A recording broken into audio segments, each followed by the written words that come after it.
ጤና ይስጥልኝ ተከብራችሁ የሬዲዮ ቤተሰቦችና አድማጮች የዕለቱን ዜናዎችን እናሰማችኋለን። ዜናውን እናሰማችሁን ያብተማስፋና ተምሩግራን ባለንበት ሰዓት አቆጣጠር የዛሬ ሰኔ 3 ቀን 2017 ዓ.ም ዜናዎችን ከማሰማታችን በፊት አርዕስተ ዜናውን እናስቀድማለን።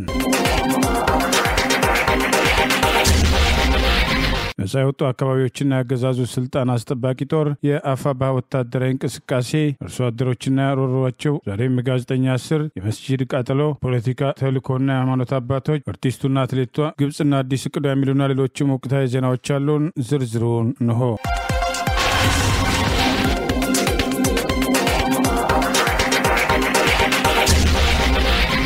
የአማራ ፋኖ ብሔራዊ ኃይል በጎንደር ቀጠና ጎንደሬ በጋሻው ክፍለ ጦር ኪንፋዝ በገላ ወረዳን መቆጣጠሩን አስታወቀ።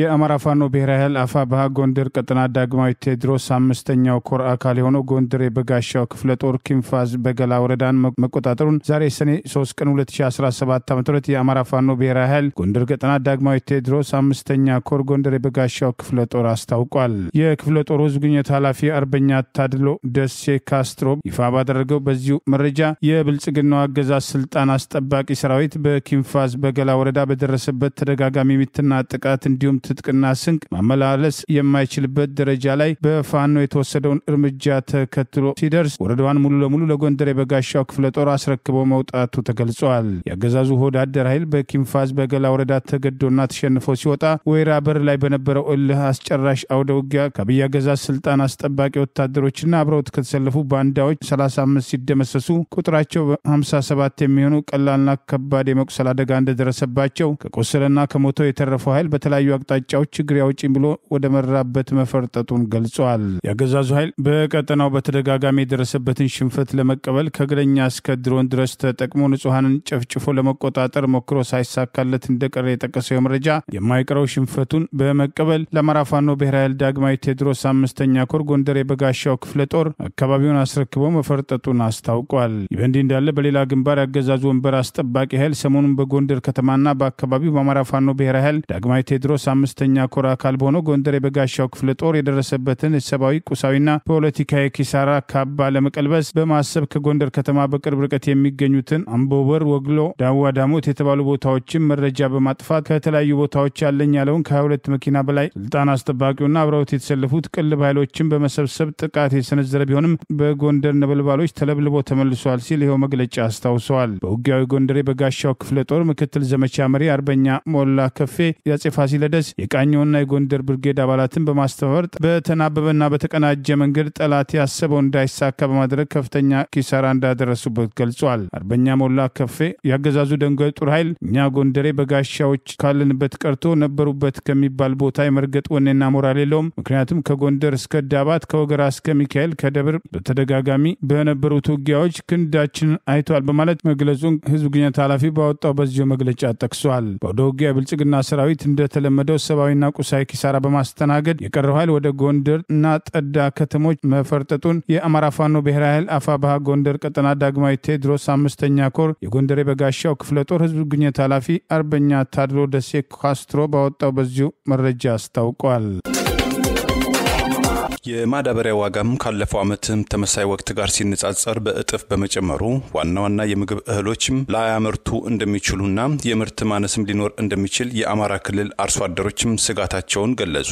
በሰሜን ጎጃም ዞን የአቸፈር ወረዳ አርሶ አደር ከዚህ ቀደም እስከ 8 ኩንታል ማዳበሪያም ገዝተው ይጠቀሙ እንደነበረም ገልጸው አሁን ባለው የዋጋ ጭማሪ ግን ከ2 ኩንታል በላይ መግዛት አለመቻላቸውን የእርሻ ማሳዎችም ያለ ጥቅም ያደሩ ወይም ጦማቸውን ያደሩ መሆናቸውን ለዶቼቬሌም ተናግረዋል። አርሶ አደሩ ብዙም ለምግብ አገልግሎት የማይውለውንና ማዳበሪያም የማይፈልገውን ግብጦም የተባለውን የእህል አይነት ለመዝራትም እየተገደዱ እንደሆነም አክለዋል።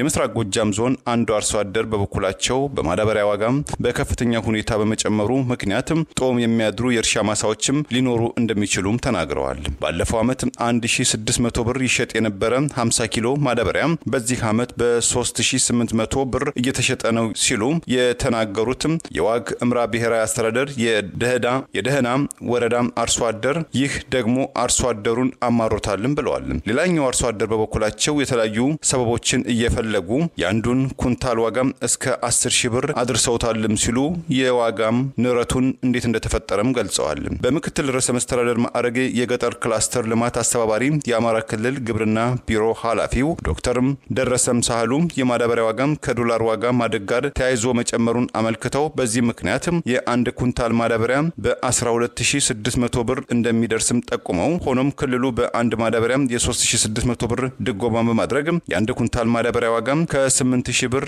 እንዳይበልጥ መደረጉን ገልጸዋል። የማዳበሪያ ዋጋም ከቦታ ቦታ መጠነኛ የዋጋ ልዩነት እንዳለው ጠቅሰው ይህም ራቅ ወዳሉ አካባቢዎችም የነዳጅና ሌሎችም ወጪዎችም ስለሚታከሉበት መሆኑን ኃላፊው ገልጸዋል።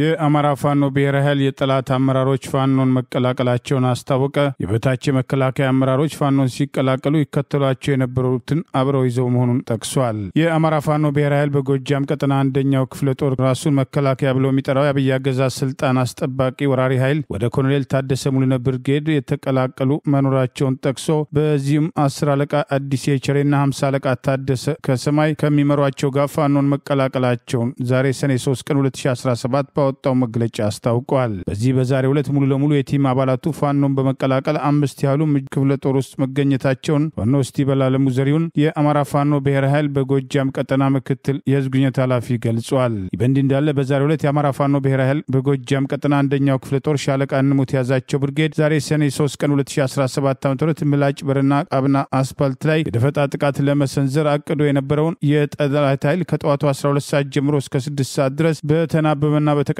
መንገድ በወሰዱበት የማጥቃት እርምጃ በርካታ የጠላት ኃይል ሙትና ቁስለኛ መሆን እቅዱ መክሸፉ ተገልጿል። ጠላት የጀግኖችን ክንድ መቋቋም ሲያቅተው ካምፑስ ተደብቆ ሞርታርና ዙ23 ሲተኩስ የነበረ ቢሆንም ቁስለኞቹን ከመሰብሰብ ውጪ ያመጣው ውጤት እንደሌለ ይሄው መረጃ ይገልጻል። ይበንዲ እንዳለ በተመሳሳይ ዛሬ ሰከላ ግሽ አባይ ከተማ ድንጋይ ገበጣ ላይ ሳንግባ ቤተክርስቲያን መሽጎ የነበረው የአብይ አገዛዝ ስልጣን አስጠባቂ ኃይል በአማራ ፋኖ ብሔራዊ ኃይል ጎጃም ቀጠና 3ኛው ጎጃም አገው ምድር ክፍለ ጦር ጊዮን ብርጌድ አባግስ ሻለቃ ግትም ሻለቃና ኃይሌ አድማሱ ሻለቃ በተናበበና በተቀናጀ መንገድ ከሌሊቱ 11 ሰዓት ድንገተኛ ጥቃት በመሰንዘር በጠላት ላይ ጉዳት ማድረሳቸውን አስታውቋል። በዚያው ደውጊያ ድንጋይ ገበጣ ላይ የመሸገውን ኃይል ሻለቆቹ በሌሊት በመጠጋት 4 የጠላት ኃይልን ያስወገዱ ሲሆን 2 የጠላት ኃይል ማቁሰል መቻላቸውም ተጠቅሷል። የምድር ድሮን የምትባለው አባግስ ሻለቃ ከጠላት ጋር በመተናነቅ ብሬን በመማረክ ለጊዮን ብርጌድ ማበርከቷ ተገልጿል። ሰንግብ ላይ የመሸገው የጠላት ኃይል የተሰነዘረበት የደፈጣ ጥቃት ተከትሎ የፋኖን ጥቃት መቋቋም ሲያቅተው ሳንግብ ቅዱስ ሚካኤል ቤተክርስቲያን በመግባት ቤተክርስቲያኒቱን እንደምሽግ መጠቀሙን 3 ሻለቆች በመናበብ ከንጋቱ 11 ሰዓት እስከ ጠዋቱ 1 ሰዓት ተኩል ድረስ ውጊያ በማድረግ የጠላትን ቅስም መስበራቸው ተገልጿል። በዚሁ ቀጠና የፋባሃ 5ኛው ክፍለ ጦር ጓጉሳ ብርጌድ ቻባስና ጫራ በተባሉ ቦታዎች ላይ ጠላት ላይ ድንገተኛ ጥቃት በመሰንዘር ከፍተኛ ድል መቀዳጀቱም ተገልጿል። በዚህ ድንገተኛ ጥቃት 4 የጠላት ኃይል ሲደመሰስ 6ቱ መቁሰላቸውን የ5ኛ ክፍለ ጦር ህዝብ ግንኙነት መምሪያ ኃላፊ ኢንጂነር ዘመኑ አማረ ባወጣው ተጨማሪ መረጃ ገልጿል። በሌላ በኩል በዛሬው ዕለት የጠላትን ተልዕኮ ይዘው የተንቀሳቀሱ ባንዳ አድማ ብተናዎች በቀጠናው የቀኝ አዝማች ስሜነ ደስታ እንጅባራ ብርጌድ ስር የምትገኘውን አንደኛ ሻለቃን በመክበብ በ3 አቅጣጫ ለመክበብ የሞከሩ ቢሆንም የቀኝ አዝማች ስሜነ ደስታ እንጅባራ ብርጌድ የባንዳዎቹን ተልዕኮ በማክሸፍ በሰነዘሩት የማጥቃት እርምጃ ከፍተኛ ድል መቀዳጀታቸውና የባንዳው ኃይል ፈርጥጦ ወደ ካምፑ መግባቱም ተገልጿል። በዚህ ድንገተኛ ጥቃት ፋኖን ከባሉ ብሎ ከመጣ ጠላት ኃይል 6ቱ ሲደመሰሱ በውል ያልታወቁ በርከት ያሉ ባንዳ አድማ ብተናዎች መቁሰላቸው ታውቋል። በሐቅ ሚዲያና ኮሙኒኬሽን ስር የሚተዳደረው ኢትዮጵያ ኢንሳይደር የበየነበረ ሚዲያ መስራችና ዋና አዘጋጁ ጋዜጠኛ ተስፋለም ወልደየስ ካለፈው እሁድ ሰኔ 1 2017 ዓ.ም ጀምሮ በጸጥታ ኃይሎች በቁጥጥር ስር መዋሉን ተቋሙ ገለጸ።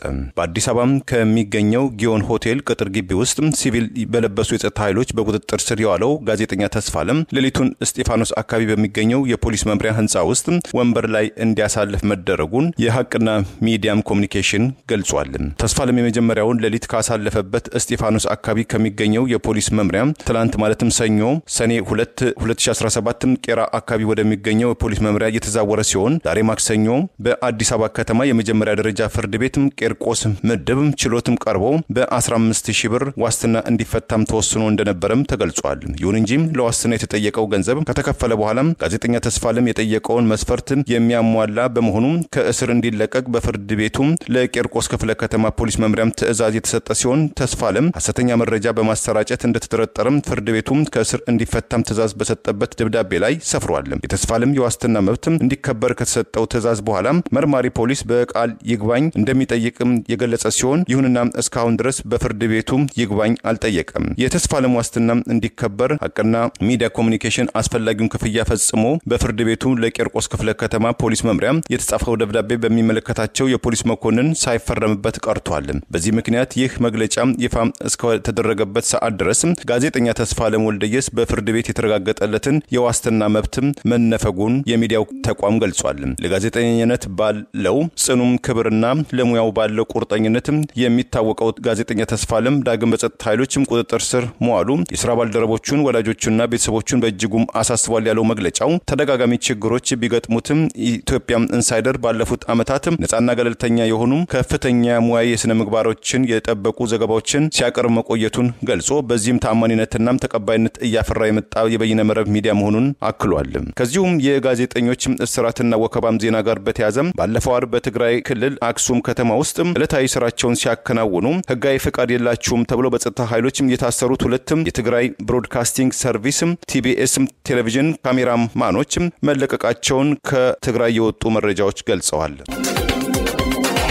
የአማራ ፋኖ ብሔራዊ ኃይል አፋብኃ በወሎ ቀጠና የወሰደውን ወታደራዊ እርምጃ ተከትሎ ድል መቀዳጀቱን ዛሬ ሰኔ 3 ቀን 2017 ዓ.ም ከቀጠናው ባወጣው መግለጫ ገለጸ። በቀጠናው ንጉስ ሚካኤል ኮር ኢንጂነር ደሳለኝ ክፍለ ጦርና መብረቅ ክፍለ ጦር በጋራ የሚያደርጉት ተጋድሎ በድል ታጅቦ ቀጥሏል ሲል አስታውቋል። ሁለቱ የንጉስ ሚካኤል አሊ ኮር ክፍለ ጦሮች ባለፉት 10 ቀናቶች መካነ ሰላም ዙሪያ ያደረጉት ያለውን ተጋድሎ አጠናክረው በድል የቀጠሉ ሲሆን ትላንት ሰኔ 2 ቀን 2017 ዓ.ም ጀነራል ዘውዱ ሰጣርጌ ለሐሰት ፕሮፓጋንዳው መካነ ሰላም ከተማ የሰበሰበውን ህዝብ ጥሎ እስኪፈረጥጥ ድረስ ዙፋን ጠባቂ ሰራዊቱ ላይ የሰነዘሩትን ጥቃት ተከትሎ ሰብአዊና ቁሳዊ ኪሳራ ማድረሳቸውን አስታውቋል። ለተከታታይ ቀናቶች እየተደረጉ ባለው ተጋድሎ ሰኔ 1 ቀን 2017 ዓ.ም ምሽት 1 ሰዓት በኋላይ ዙፋን ጠባቂ ሰራዊቱ በመሸገበት በመረምረም ምሽግ ላይ ጥሎት የሄደውን ተተኳሽና መገናኛ ሬዲዮ ሳይቀር በማድረግ ታላቅ ድል መጎናጸፋቸውን ይኸው መግለጫ ጠቅሷል። መገናኛ ሬዲዮ ከአንድ ከተደመሰሰ ከፍተኛ አመራር የተማረከ ሲሆን በተጋድሎ ጠላት ይዞት የነበረውን ተዋና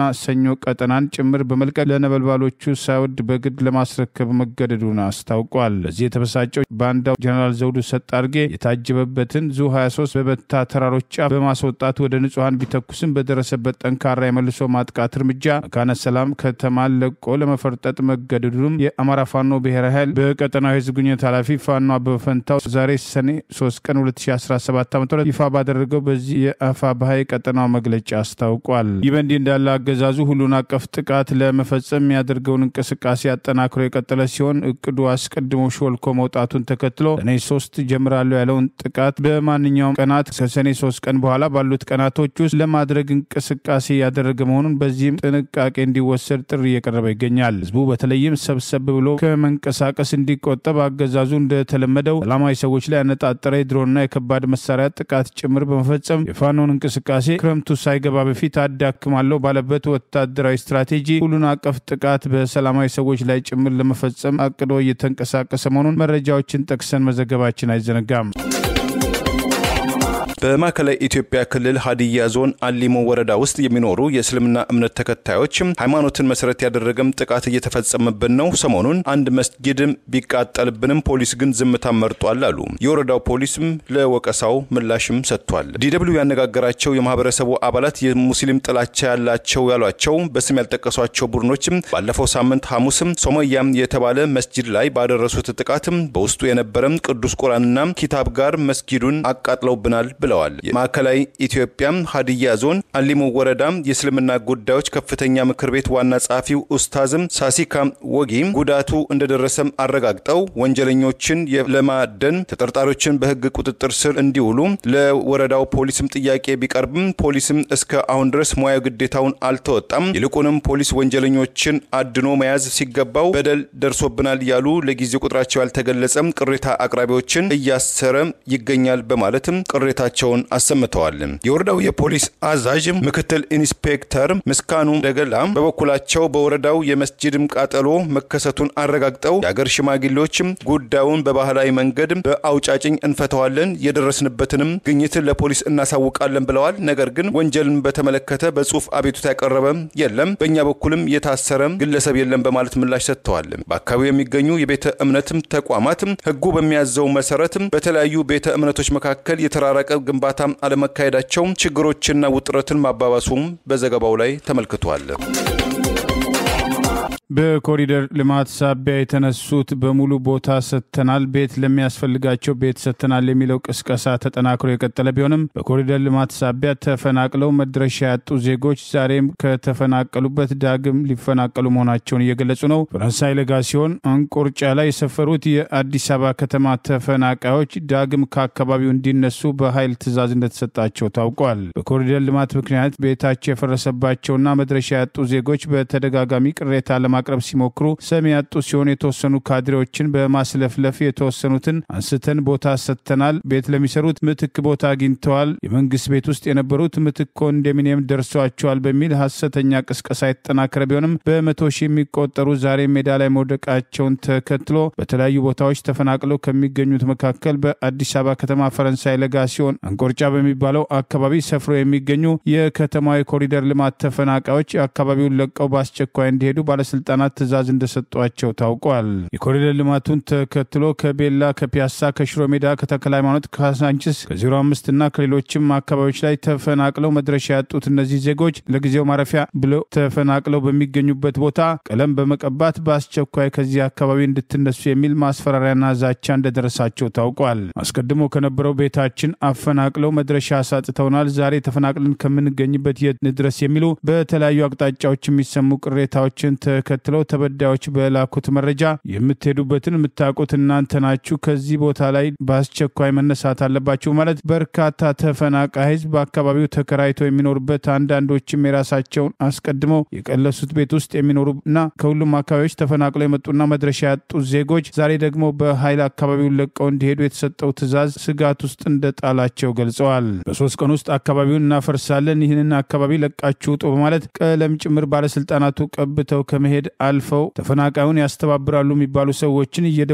ጭምር በማስፈራራት ሰው ተባብሮ ድምጹን እንዳያሰማ ለማድረግ ከፍተኛ ጫና እያደረጉ ሲሆን ከተፈናቃዮቹ መካከል የተወሰኑት የሰብአዊ መብት ኮሚሽን ጉዳዩን እናመለክታለን ተብለው ደጋግመው የደወሉ ቢሆንም ቅሬታቸውን የሚቀበል ማጣታቸውንም የላኩት ይኸው መረጃ ይገልጻል። ተጨማሪ ቀን እንዲሰጣቸው፣ ምትክ የሚያርፉበት ቦታ እንዲፈለግላቸው፣ የከተማዋ ነዋሪዎች ሆነው በዚሁ ከተማ ወልደንና ከብደን የምንኖር ልጅና ቤተሰብ ያፈራን የት መድረሻ አለን የሚል ጥያቄ ላቀረቡላቸው ባለስልጣናት የትም ብትሄዱ ግድ የለንም የሚል የእብሪት ምላሽ የተሰጣቸው ሲሆን ተፈናቃዩን ያስተባብራሉ፣ ወዴት እንድረስ ብለው ይመክራሉ ተብለው የተመረጡ ግለሰቦች ከፍተኛ ጫና እየደረሰባቸው መሆኑም ታውቋል። ይህ ሁሉ ሰው የትውደቅ ብለው ለመጠየቅ የሞከሩትን በፖሊስ ጭምር ያስደበደቡት ባለስልጣናቱ የነበራችሁበት ቦታ ትዕዛዝ ባታከብሩ ምን ሊከተል እንደሚችል ታውቃላችሁ፣ እንደዚያው ሁሉ ዛሬም እዚህ መተን መስራት የምንፈልገውን እንሰራለን፣ በአስቸኳይ አካባቢውን ለቃችሁ እንድትሄዱ 3 ቀን ብቻ ተሰጥቷቸዋል የሚል ጥብቅ ትዕዛዝ እንደተሰጣቸው ተገልጿል።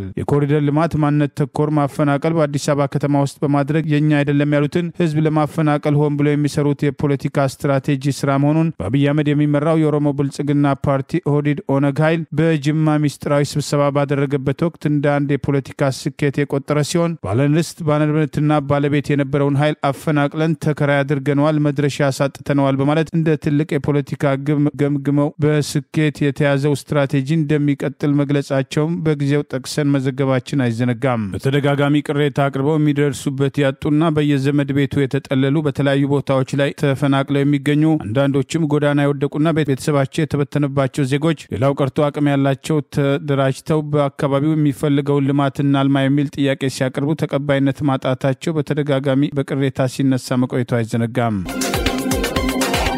የህዝባዊ ወያነ ሓርነት ትግራይ ህወሓትን በመቃወም የትግል ውስጥ የገቡት ብርጋዴር ጀነራል ገብረ እግዚአብሔር በየነ በአፋርና በትግራይ ክልሎች ውስጥ 4 ክፍለ ጦር ያለውን የራሳቸውን ሰራዊት ማደራጀታቸውን ተናገሩ። ከትግራይ ኃይሎች በመለየት የራሳቸውን ሰራዊት እየገነቡ መሆናቸውን የጠቀሱት ብርጋዴር ጀነራል ገብረ እግዚአብሔር አዲስ ነገር ለመፍጠር ወደ በረሃ መውረዳቸውንና ከፓርቲ ነፃ የሆነ ያሉትን ኃይል ለመፍጠር ፓርቲ የማያዘው ሰራዊት ለመፍጠር እየተንቀሳቀሱ መሆኑን ገልጸዋል። ጀነራል ገብረ እግዚአብሔር ከቢቢሲ የትግርኛው ክፍለ ጊዜ ጋር ባደረጉትም ቃለ ምልልስ ከትግራይ ሰራዊት አመራሮች ጋር የተለዩት ካለፈው ጥር 15 2017 ዓ.ም ጀምሮ መሆኑን ገልጸው የትግራይ ሰራዊት ከፍተኛ አመራሮች በጥር 15 2017 ዓ.ም ተሰብስበው በቀድሞው የክልሉ ጊዜያዊ አስተዳደር አቶ ጌታቸው ረዳ የሚመራውን ጊዜያዊ አስተዳደር ሲያወግዙ ተቃውሞው ስብሰባውን ረግጠው ከወጡ አመራሮች መካከል አንዱ ጀነራል ገብረ እግዚአብሔር መሆናቸውም ተመልክቷል። ይህንን ተከትሎም የሰራዊቱ አመራሮች ጀነራል ገብረ እግዚአብሔር በየነና ሌሎችም የሰራዊቱን ውሳኔ የተቃወሙትን ማገዳቸው አይዘነጋም።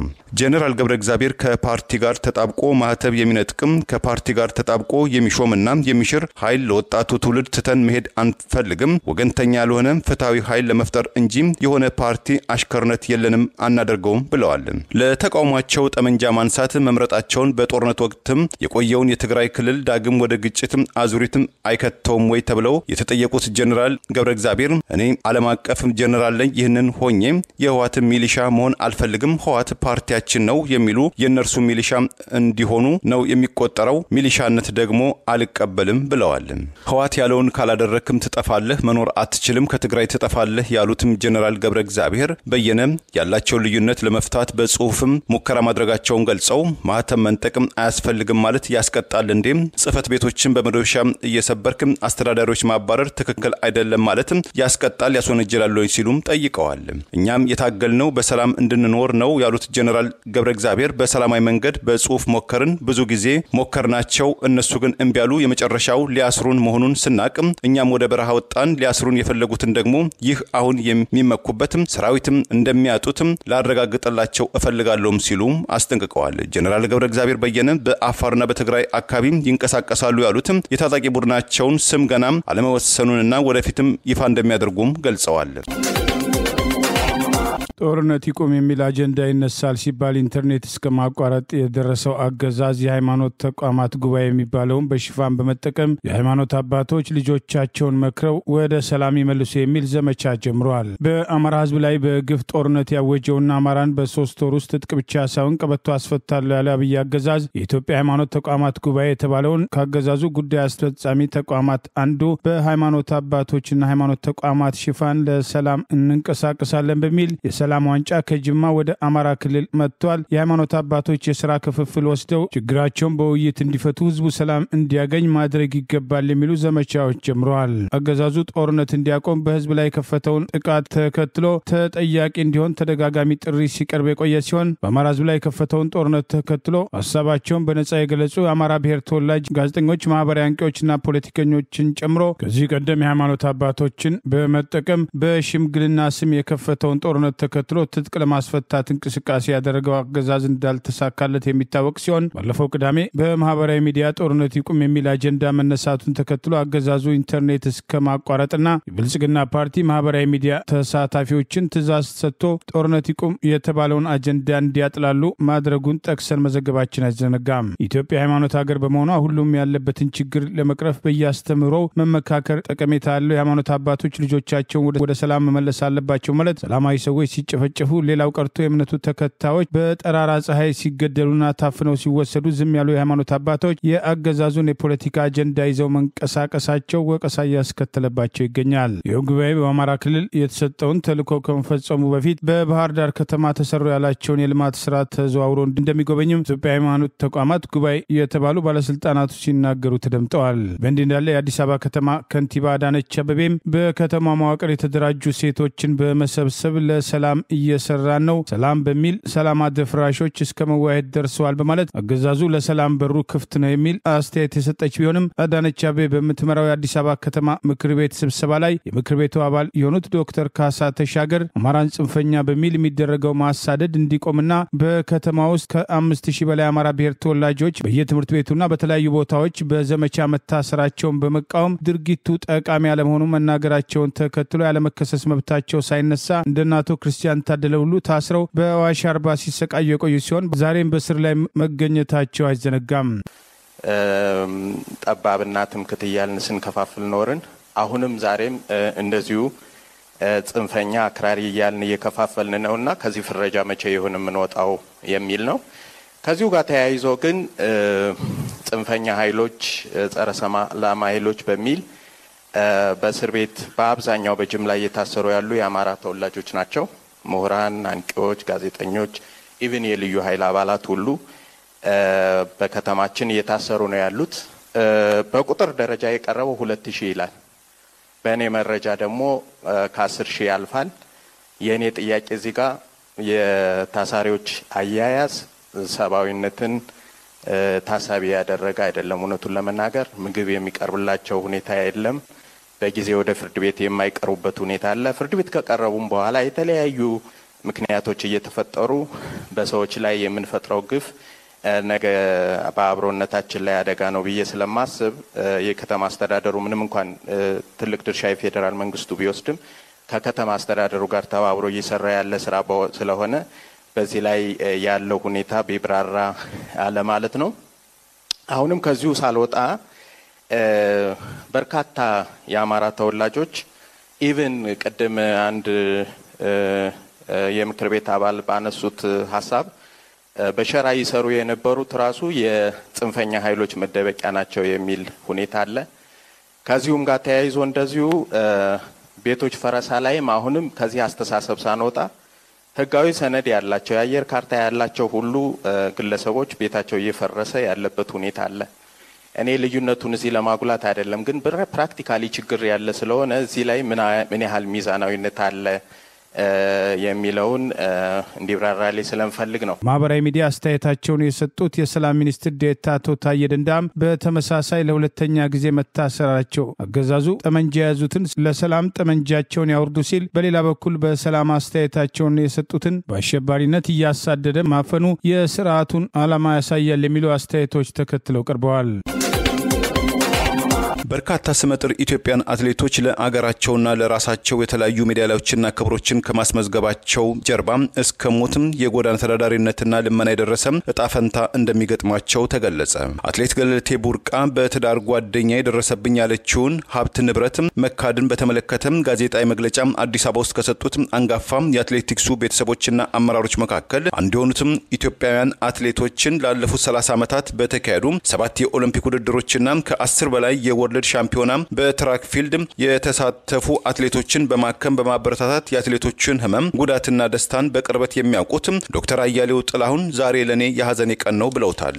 አትሌቶችም ይለፋሉ፣ ይታገላሉ፣ አሰልጣኞችም ይጥራሉ፣ ፊሽካ ይነፋሉ፣ ሰዓት ይይዛሉ፣ አትሌቶች ወርቅ ብር ነሐስ ያመጣሉ፣ መንግስትም ይደሰታል፣ ሰንደቅ ዓላማ ይውለበለባል፣ ህዝብ በደስታ ብዛት ምግቡን ሳይበላም ያሳልፋል፣ ከጀርባው ግን ችግር አለ በማለት ዶክተር አያሌው ትዝብታቸውን ዘርዝረዋል። እንደ ዶክተር አያሌው ገለጻ እነዚያ ለኢትዮጵያና ለህዝቧ የሜዳሊያና የኩራት ምንጭ የሆኑ በርካታ ኢትዮጵያን አትሌቶች መካከል እስከ ሞትም እስከ መንገድ ዳር መለመን የተደበቀ ነገር ግን በጣም የሚያነቡ የሚያለቅሱም አትሌቶች አሉ። ሁላችንም ዝም ብለን አልፈናል። ዛሬ ላይ ግን ሁላችንም አትሌቶቻችን ይቅርታ ልንጠይቃቸው ይገባል ብለዋል። ኢትዮጵያን በመወከል ኬንያ፣ ናይሮቢ፣ አልጄሪያ፣ አልጀርስ፣ ኮንጎ ብራዛቪል፣ ቱርክ፣ ኢስታንቡል፣ ኳታር፣ ዶሃ፣ ስፔን፣ ሴልቪያ፣ ቻይና፣ ቤጂንግ የመሳሰሉት አገራት በመሳተፍ ከወርቅ እስከ ነሐስ ያገኘችው የ39 ዓመቷ የመካከለኛና የረጅም ርቀት ሯጯ አትሌት ገለቴ ቡርቃን ጀግና ለማሸነፍ ሁሉ ጊዜ የምትሯሯጥ የልጆች ሁሉ ልዩ ድንቅ ሴት በማለት የገለጿት ዶክተር አያሌው ገለቴ ዛሬ ላይ ተቸግሬያለሁ ብላለች። እኛም ህግ ይፈታል እንላለን። በእኛ በኩል ግን ለወንድም ሆነ ለሴቱ አትሌቶቻችን ለአሰልጣኞቻችንም ጥበቃም ያስፈልጋቸዋል። አትሌቶቻችን ዛሬ ላይ ለሽያጭ በመቅረባቸው ጥበቃም ያሻቸዋልም ብለዋል። አትሌቶች በአሰልጣኞቻቸው በአትሌቶቻቸው አሰልጣኞች በአትሌቶች ማናጀሮች በማናጀሮች ይርዘረፋሉ ያሉት ዶክተር አያሌው አትሌቶቻችንን ከቦሌ ዓለም አቀፍ አውሮፕላን መሸኘትና መቀበል ሳይሆን እስከ መንደራቸው እስከ ስልጠና ቦታቸው ድረስም ዘልቀን ልንመለከታቸውና ልንከባከባቸው ይገባልን ብለዋል። በዚህ ጋዜጣዊ መግለጫ ላይ ሲቃ የተናነቃት አስተያየት የሰጠችው በኦሎምፒክና በዓለም ሻምፒዮና በ3000 እና በ5000 ሜትር ውድድሮች የሪከርድና የወርቅ ባለቤት የሆነችው ለአትሌት ገለቴ ቡርቃም ቅርበት እንዳላት የተናገረችው አንጋፋ አትሌት መሰረት ደፋር እኔ ዛሬ የሚያሳዝነኝ የገለቴ ሀብት ንብረት ማጣት ሳይሆን እኔ የሶስት ልጆች እናት ስሆን ገለቴ ያንን ሁሉ አመታት ሮጣ ለፍታም አንድ ልጅ እንኳን አላፈራችም። በእጅጉ ይቆጨኛል። ሴት ልጅ የመሮጫም ሆነ የመውለጃ ጊዜ አላት። ገለቴ ከ2010 ዓመተ ምህረት ጀምሮ በፍርድ ቤት ስትንከራተት ልጅ ያጣችበት ጊዜ በእጅጉ ልቤን ይሰብራል ስትል አስተያየቷን ገልጻለች። ጋዜጠኞች ችሎቱን እንዳይከታተሉ በታገዱበት በእጮኛ ሞት ተጠርጥሮ ታስሮ የነበረው አርቲስት አንዱዓለም ጎሳ በዋስ መፈታቱ ጥያቄ ማስነሳት ጀምሯል። ጉዳዩም በውስጥ ሽምግልና ለማድበስበስ እየተሞከረ ነው የሚሉ ቅሬታዎች ቀደም ሲል ሲነሱ ቆይተዋል። በዋስ መፈታቱን ተከትሎ የቤተሰብ አስተያየት አልተሰማም። አርቲስት አንዱዓለም ጎሳ በእጮኛው ቀነኒ አዱኛ ሞት ተጠርጥሮ ከመጋቢት 2 ቀን 2017 ጀምሮ በስር ላይ የቆየ ሲሆን የፍርድ ቤት ሂደቱን ተከትሎ አልፎ አልፎ የነሱ የነበሩ ቅሬታዎችን መሰረት ማድረግ በተበቃው ጥያቄ ችሎቱ ዝግ እንዲሆን ከተደረገ በኋላ ጉዳዩ የተድበሰበሰ መሆኑን ቅሬታዎች ሲነሱ የቆየ ሲሆን ዛሬ ማምሻውን በዋስ መፈታቱን ታውቋል። የፌዴራል መጀመሪያ ደረጃ ፍርድ ቤት አራዳ ምድብ ችሎት አንደኛ ደረጃ ችሎት ያቀረቡትን አካል ነጻ የማውጣት ክስ ተቀባይነት አግኝቶ አርቲስቱ በዋስ መውጣቱ የተነገረ ሲሆን በግድያ የተጠረጠረው አርቲስት አስቀድሞ የሚያቀርበው የዋስትና ጥያቄ አቃቤ ሕግ የፖሊስን ምርመራ ውጤት መሰረት አድርጎ ክስ መመስረት ያለበትን ጊዜ በማሳለፍ በተሰጠው 15 ቀናት ውስጥ ክስ መመስረት አልቻለም በሚል በተበቃው አማካኝነት ከቅዳሜ ጀምሮ እስር ላይ ቆይቷል በሚል አካል ነጻ የማውጣት ክስ መስርተው በዋስ መለቀቁ ታውቋል። አቃቤ ሕግ በፖለቲካ እስረኝነት በማንነታቸው ያሰራቸው የአማራ ብሔር ተወላጆች ላይ በተደጋጋሚ የሚሰጡ ዋስትናዎችን በመቃወም ሌላው ቀርቶ ጠቅላይ ፍርድ ቤቱ እንዲፈቱ የሰጣቸውን ትዕዛዝ ዛሬም ብዙዎቹን ዋስትና የተባለላቸውና የዋስትና ገንዘብ የከፈሉትን አስሮ እያሰቃየ የሚገኘው አገዛዝ የኦሮሞ ብሔር ተወላጅ የሆነው አርቲስቱ እጮኛውን ገድሏል በሚል በተደጋጋሚ የፖሊስ ጊዜ ቀጠሮ ተጠይቆ ሲሰጥ የነበረበትና የፍርድ ሂደቱም ግልጽ እንዳይሆንና በዝግ ችሎት እንዲካሄድ የተደረገበትን እርምጃ ተከትሎ የዛሬ ውሳኔ ጥርጣሬ ያጭረዋል። የድምፃዊ አንዱዓለም ጠበቃ ከዚህ ቀደም ፍርድ ቤቱ ያላየውን መረጃ መሰረት ማድረግ በማህበራዊ ሚዲያ ወጣቷ ሞዴል ቀነኒ በርካታ ጊዜ ራሷን ለማጥፋት መሞከሯን ከማስታወሻው ላይ አይቻለው ማለት አስቀድሞ አርቲስቱን ነጻ ለማድረግ የሄዱበት ርቀት ሲያስወቅሳቸው የነበረ ሲሆን ቤት የሟቿ ወላጆች ጭምር በተደጋጋሚ ልጄ ፍትህ ትፈልጋለች የሚል ጥሪ ማቅረባቸው አይዘነጋም። በአዲስ አበባ ለሚኩራ ክፍለ ከተማ ወረዳ 3 ልዩ ቦታው ሰንሻይን ቤቶች ፊት ለፊት ከሚገኘው ውዳሴ ህንጻ ላይ ነዋሪ የነበረችው ሟቹ ቀነኒ አዱኛ ዋቆ መጋቢት 1 ቀን 2017 ዓ.ም ከሌሊቱ 10 ሰዓት አካባቢ ከቤቷ የማብሰያ ክፍል በኩል ካለው በረንዳ 5ኛ ፎቅ ላይ ወድቃ ተገኝታ ለሕክምና እርዳታ ወደ ያኔት ሆስፒታል እየተወሰደች ህይወቷ አለፈ የተባለ ሲሆን ቀነኒ አዱኛ በወቅቱ ከበረንዳ ላይ ወደቀች በተባለበት ሰዓት ፖሊስ በቤት ውስጥ የነበረውን ባለቤቷን ድምፃዊ አንዱዓለም ጎሳን በቁጥጥር ስር በመዋል በተደጋጋሚ ጊዜ ቀጠሮ በመጠየቅ ፍርድ ቤት ሲፈቅድለት መቆየቱ አይዘነጋም። አንዳንዶች አርቲስቱን ለማስፈታት በሽምግልና በኩል ጥረት የጀመሩ ወገኖች እንደነበሩ አስቀድሞ አስተያየት ሲሰጥ የቆየ ሲሆን ዛሬ አትሌቲክስ ፌዴሬሽን የአትሌት ገለቴን ጉዳይ መግለጫ በሰጠበት ማህበራዊ ሚዲያው ጭምር ይህንን ትኩረት ባደረገበት ወቅት የአርቲስቱ መፈታት አገዛዙ ባለስልጣናት ታስበው እያደረጉት ያለው እርምጃ አካል መሆኑን በወቀሳ የሚያነሱ ወገኖችም አስተውለናል። ሰሜን አፍሪካዊቷ ግብጽ በአባይ ወንዝ ላይ የተመሰረተ በረሃ ውስጥ አዲስ ከተማ ልትመሰረት መሆኑን ይፋ አደረገች። የሀገሪቱ ጠቅላይ ሚኒስትር ሙስጠፋ ማዱቤ ሰሞኑን ይፋ ያደረጉት የፕሮጀክት መግለጫ እንዳመላከተው ከዋና ከተማም ካይሮ ምዕራባዊ አቅጣጫ 42 ኪሎ ሜትር ርቀት ላይ በሚገኘው ጂራን የተባለው በ6.8 ሚሊዮን ስኩዌር ሜትር ወይም 6.8 ሄክታር መሬት ላይ የሚገነባው አዲስ ከተማ በውሃ እጥረት፣ በኤሌክትሪክ አቅርቦት ችግርና በጥልቅ ኢኮኖሚያዊ ኪሳራ የምትገኘው ግብጽ ኢኮኖሚዋን ለማንሰራራት ከአባይ ወይም ከናይል ወንዝ ከሚፈሰው ለም አፈር አዘል ውሃም 7% በአመት ወይም በቀን 10 ሚሊዮን ኪዩቢክ ሜትር ውሃም ይፈስለታልም ተብሏል።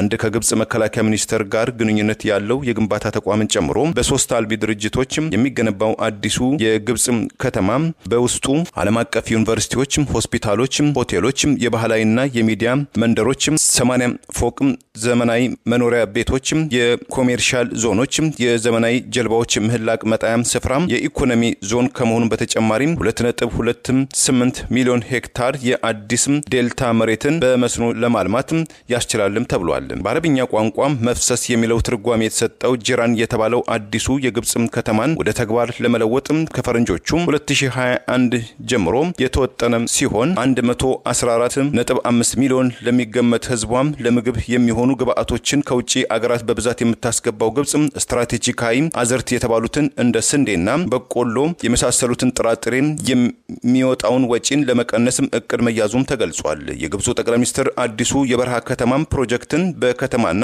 ልማት ላይ የተደረገ አብዮት ማለታቸውና ወደ 3 ሚሊዮን ለሚጠጉ ዜጎች መኖሪያ ቤቶችን ያለመ ለ250 ሺህ ሰዎችም የሥራ ዕድል የሚፈጥር መሆኑን ገልጸዋል።